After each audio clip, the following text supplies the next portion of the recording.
This is Mike Reed with cEntellect. This is this week's highlights of our proprietary research and analysis. This week's topic is actually a hot topic in the energy media today, and that is merchant power generation being out of the money.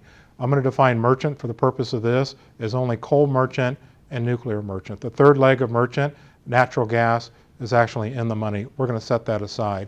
When I look at coal merchant plus nuclear merchant only, represents 17% of U.S. installed generation capacity, but it represents 28% of actual generation. So it's a big number.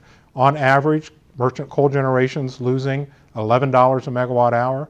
Nuclear is positive plus $2 a megawatt hour, but not enough to cover return of or on capital.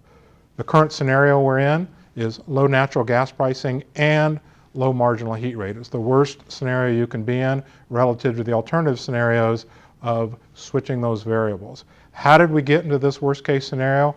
Function of four things. One, natural gas fell to $3 per million BTU.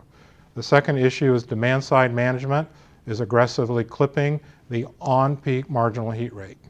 The third issue is solar is also aggressively clipping the marginal on-peak heat rate. And the fourth and final reason is wind is aggressively clipping the off-peak marginal heat rate. You combine those four causalities, we end up in the worst case scenario of low marginal heat rate and low natural gas prices, creates an $11 loss on coal plants and barely a +2 profit on nuclear. For much more detail on this topic and how we arrived at these numbers, please visit us at cEntellect.com.